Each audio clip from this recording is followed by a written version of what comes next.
పుష్కరాల్లో పుణ్యమని పుష్కరాల కాలంలో ఒక రైటప్ ఒక ఆయన రాశాడు. ఆ రాసిన ఆయన రైటప్ ఇప్పటికేమైనా పనికొస్తేమో చూస్తారు జనమని మరోసారి దాన్ని మీ ముందు పెడుతున్నా. పుష్కరం అంటే పుష్కరానికి ఒకసారి వస్తుంది, అంటే 12 ఏళ్ళు. ఆ సమయంలో ఏ నదికి పుష్కరం వస్తుందో ఆ నదిలో పుష్కరుడనే దేవుడు ఆవహించుంటాడు కాబట్టి అందులో మునిగితే బోల్డంత పుణ్యం వస్తుంది అనేది మన నమ్మకం. పుణ్యకార్యాలు ఏమీ చేయకుండా మానవ సేవే మాధవ సేవ అనే పేరుతో మానవులకు సేవ చేసి, మాధవ అంటే దేవుడి సేవ, అట్లా సేవ చేయాలనే ఆ బాధ ఏమి లేకుండా కేవలం నీళ్ళల్లో మునిగితే ఇంతింత పుణ్యం వస్తుంటే వద్దనుకునే వాళ్ళు శుద్ధ తెలివి తక్కువ దద్దమ్మలు. ఇంత పుణ్యం వచ్చేటప్పుడు ఆ నదిలో నీళ్లు మురిగ్గా ఉంటే ఏంటి, పట్టించుకోకూడదు పూట. అందుకే యమునా నది ఎంత మురిగ్గా ఉంటుందని తెలియజేయడానికి ఓ ప్రజాప్రతినిధి బుడుంగను మునిగినాడు. మునిగినాక జబ్బు వచ్చింది అనుకోండి, అది వేరే. యమునా నది ఏంది, గంగా నది ఏంది, నదులు గొప్పవే, పుట్టినప్పుడు చాలా గొప్పవి. మధ్యలో మనంతా గలీజ్ చేసినాంగా, ఆ నదులుగా ఉంచనీయకుండా మురికి కుప్పాల కింద మార్చాంగా. హైదరాబాద్లో మూసీ నదిని మురికి కుప్పంగా మార్చినట్టు, కర్నూలు అందరి నదిని మార్చినట్టు నదుల్ని సజావుగా ఉండనిస్తామా మనం? అలా మురికిగా ఉన్నా మనం పట్టించుకోకూడదు, ఎందుకంటే పుణ్యం వస్తుంది. ఏవో కొన్ని జబ్బులు వస్తాయి, పుణ్యం కోసం భరించాలి. మరి మునిగితేనే పుణ్యం వస్తే ఆ పుణ్యకాలంలో ఆది నది దగ్గరే పుణ్యం కోసమే పోతున్న సందర్భాల్లో ఏ కారణంతో మరణిస్తే ఆ చనిపోయిన వాళ్ళు డైరెక్ట్గా స్వర్గానికి వెళ్తారు. కాబట్టి అది గోదావరి అయినా, కృష్ణ అయినా, తుంగభద్ర అయినా, పెన్న అయినా, ఏ నది అయినా కావచ్చు, పుష్కరం సమయంలో ఏ కారణంతో మరణించినా వాళ్ళకి డైరెక్ట్గా స్వర్గం వస్తుంది. గోదావరికి పుష్కరాలు వచ్చినప్పుడు 29 మంది తొక్కిసలాట్లు మరణించారు. ఏం బాధపడద్దండి, వీళ్ళందరూ స్వర్గానికి వెళ్ళారు, మీరేం ఫికర్ కావద్దు. అలా వాళ్ళు మరణించినందుకు మనం బాధపడేటువంటి అర్థం ఏంటి? వాళ్ళకి పుణ్యలోకాలు వస్తుంటే మనం వ్యతిరేకించినట్టు లెక్క. అంటే దేవుళ్ళని తిట్టినంత. మనం దేవుళ్ళని తిట్టకూడదు కదా. అంతటి అవకాశం వాళ్ళకి కనిపించిన ఆ తొక్కిసలాట యొక్క కర్త కర్మక్రియ ఎవరన్నా కావచ్చు, వాళ్ళు అభినందించాలి. మనం అభినందించకండి ప్రతిపక్షాలు ఏంటి, బుద్ధి జ్ఞానం లేకుండా ముఖ్యమంత్రి రాజీనామా చేయాలంటారు, ముఖ్యమంత్రి మీద కేసు పెట్టాలంటారు. ఆయన తెలుసో తెలియకో అక్కడ ఉండి తను కూడా పుణ్యం సంపాదించుకోవడానికి నీళ్ళల్లో మునుగుతూ ఉంటే ఆయన తప్పడతారేంటి? ఆయనకు పుణ్యం మాత్రమే వచ్చింది నీళ్ళల్లో మునిగినందువలన. 29 స్వర్గం వచ్చింది కదా. స్వర్గం ఎక్కువ, పుణ్యం ఎక్కువ. పైగా అప్పటి ముఖ్యమంత్రిని ఆయన కీర్తి కండుతుంది, వీడియో తీర్చుకుంటూనే దూషిస్తారా? తప్పు కదా. అన్ని దైవద్రోహ చర్యలే అలా మాట్లాడడం. అది గుర్తించినటువంటి రాష్ట్ర మంత్రులు, కేంద్ర మంత్రులు అందరూ పుష్కరాలని రాజకీయం చేయొద్దని చక్కగా చెప్పారు. అప్పటి ఆంధ్రప్రదేశ్లో, ఉమ్మడి ఆంధ్రప్రదేశ్లో చాలా మీడియా ఛానళ్ళు కూడా అప్పటి ముఖ్యమంత్రి గారి మీద ఏగ వాలనీయకుండా చాలా జాగ్రత్తగా ప్రచారం చేసి దైవ కార్యానికి తోడ్పడ్డారు. ముఖ్యమంత్రి గారు చేసిన తప్పుల్లో ఒకటే, చనిపోయిన వాళ్ళకి ఒక్కొక్కరికి 10 లక్షలు ఇస్తారని పరిహారం ప్రకటించారు. తప్పది. ఆ డబ్బు ఇవ్వడం అంటే అర్థం ఏంటంటే, పుణ్యలోకాలకి 29 మందిని తీసుకుపోయినటువంటి దేవుళ్ళను అవమానించినట్టే.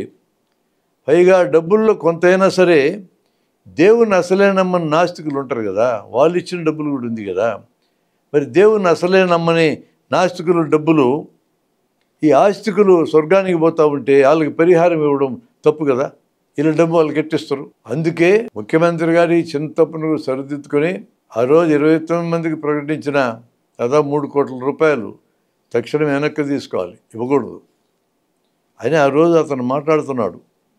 ఈ పోస్టింగ్ పెట్టిన ఆయన కరెక్టే ఆయన చెప్పింది. తొందర ఏం లేదు, అప్పటికి ఇంకా డబ్బు ఇచ్చినట్టు లేదు. రైతులు రుణమాఫీ అని చెప్పి ఇంకా మాఫీ కూడా పూర్తి కాలే. జనానికి అనేక సౌకర్యాలు ఇస్తామన్నారు, ఇంక ఇస్తూనే ఉండారు. కాబట్టి అవి ఎల్లప్పుడూ ఇస్తూ ఉంటారు పరిపాలించడంలో. ఈ 3 కోట్లు ఇవ్వద్దనేది నా సలహా. ఇవ్వడం అంటే దేవుళ్ళని అవమానించినట్టే. స్వర్గానికి 29 మందిని పట్టుకెళ్ళిన దేవుళ్ళని అవమానించి వీళ్ళకి డబ్బులు ఇస్తామని చెప్పి దేవుళ్ళ కంటే మేమే బలవంతులను చెప్పడం కరెక్టేనా? చెప్పకూడదు కదా అట్లా. ఆమె ఎవరండి?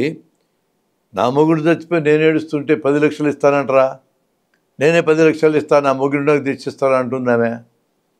ఎంత అపచారం అన్నమాట, మాట్లాడకూడదు. నీ భర్త పుష్కరంలో మరణించి డైరెక్ట్గా స్వర్గం పోతున్నాడు, కరెక్టే. దాన్ని 10 లక్షలు రేటు కట్టడం ముఖ్యమంత్రి గారు చేయకూడదు. మీరు చాలా పెద్ద మనసుతో స్వర్గానికి పోతున్న భర్తని అభినందించాలి, కానీ ముఖ్యమంత్రి మీద తిరగబడితే ఎట్లా? తప్పు కదా. గోదావరి నీళ్ళు కలుషితమయ్యాయని, ట్రాఫిక్ జామ్ విపరీతంగా పెరిగిందని మీడియా ప్రకటిస్తూ ఉంది. దాని దెబ్బకి జనం గోదావరికి పోవడం వాయిదాలు వేసుకుంటున్నారు. అలా వాయిదా వేసుకుంటే ఏమన్నా ఉందా? జనానికి అందించే పుణ్యం ఆగిపోయినట్టే కదా. మీడియా లాంటి న్యూస్ ఇవ్వకూడదండి, వెళ్ళమనాలి. తొక్కిసలాట్లు మరణిస్తే స్వర్గం పోతారు, ఏమవుతుంది? అట్లా మీడియాలో భయపెట్టి జనాన్ని పుష్కరాలకు రాకుండా ఆపడం అంటే దైవద్రోహం కింద వస్తుంది, జాగ్రత్త. ఈయన ఎవరండి? ఇందుగలడు అందులేడని సందేహం వలదు ఎందెందు వెతికి చూసినా అందెందగలడు చెక్కు సర్వోపంగతుండయి అని భాగవతంలో పోతనామాచ్యుడు రాశాడు. అట్ట రాస్తారేది? ఎక్కడ పెడితే అక్కడ దేవుడు ఉండి ఎందులో పెడితే అందులో దేవుడు ఉన్నాడని చెప్తారేది? అలా ఎట్లా ఉంటాడు? దేవుడు గోదావరిలోనే ఉంటాడు, కృష్ణంలో ఉంటాడు, తుంగభద్రలో ఉంటాడు, ఇంకెక్కడ ఉండడు. బలంగా నమ్మండి. అట్లా నమ్మకపోతే మీరు గోదావరిలో మునుగరు. పుష్కరాల కార్యక్రమం ఎట్లా నడుస్తుంది? అన్ని చోట్ల దేవుడు ఉంటే. చనిపోయిన 29 మందికి నేరుగా స్వర్గం వచ్చి ఉంటుందని ప్రజలు నమ్మినారు కాబట్టే కోట్లాది జనం వెనక్కి తగ్గకుండా గోదావరి పుష్కరాలు మునిగినారు. ఈ సంఘటన జరిగినా కూడా మొదటి రోజు జరిగింది సంఘటన, 11 రోజులు అట్టే మునిగినారు, ఆ రోజు కూడా మునిగినారు. అయ్యా, చాలా అద్భుతమైన అవకాశం. పాపాలు పోగొట్టుకోవడానికి ఇంతకంటే గొప్ప అవకాశం లేదు. పుష్కరాల్లో నదుల్లో మునగండి, పాపాలు మొత్తం వాషౌట్ చేసుకోండి, మళ్ళీ ఫ్రెష్గా పాపాలు చేయండి. ఈ లోపల ఇంకో పుష్కరం వస్తుంది, మళ్ళీ మునగొచ్చు, మళ్ళీ వదిలించుకోవచ్చు. అసలు మతాలు ఎంత సౌకర్యం ఇచ్చినాయి చూడండి. అన్ని మతాల్లో పాపాలు పోగొట్టుకోవడానికి షార్ట్ కట్లు ఇచ్చినారు. ఈ షార్ట్ కట్ వాడుకోవడం పాపాలు పోగొట్టుకోవడం. క్రైస్తవ మతంలో అయితే ఏ పాపమన్నా చేయి, నువ్వు పోయి ఫాస్టర్ దగ్గర ఒప్పుకొని కన్ఫెషన్ చేస్తే పోతుంది పాపం. అంతకుముందు అయితే రోమన్ క్యాథలిక్ సొసైటీ పాప పరిహార పత్రాలు కూడా అమ్మింది. అంటే ముందుగా నేరం చేయాలని నిర్ణయించుకొని హత్య అయితే ఇంత రేటు, తనడం అయితే ఇంత రేటు, కొట్టడం ఎంత రేటు, ఉంటాయి రేట్లు. ఆ రేటును బట్టి పరిహార పత్రం కొనుక్కోవడం, పరిహార పత్రం దగ్గర పెట్టుకుని సాగుకొట్టి రావడం. ఎంత అద్భుతమైన సౌకర్యం. ప్రతి పాపానికి రేటు నిర్ణయించినారు. ఒకప్పుడు అటు జరిగింది. మరి అందుకని మతాల్లో చాలా వెసులుబాట్లు ఉన్నాయి. ఆ వెసులుబాట్లు అన్ని మతాల్లో వాడుకోవాలా. ఆయా మతాల్లో పాపాలు పోగొట్టుకోవడానికి, తక్షణమే పుణ్యం సంపాదించుకోవడానికి ఉన్నటువంటి పద్ధతులన్నీ ఉపయోగించుకొని జనం పుణ్యకార్యాలు చేసి భగవంతుని సన్నిధికి చేరాలని కోరుకుంటున్నానని ముగించినాడు ఆయన. తొక్కిసలాటలో మరణిస్తున్నారు, దానికి బాధపడుతున్నారు జనమని గమనించి, తొక్కిసలాటలు అన్నీ ఒకే రకమైనవి కావు, కొన్ని రకాల తొక్కిసలాటలు పుణ్యానికి దారితీస్తాయి చెప్పడానికి ఆ రోజు అతను పెట్టుకున్న పోస్టింగ్ నాకు కనపడితే నేను మళ్ళీ జనం సౌకర్యం కోసం ఈరోజు మాట్లాడుతున్నా.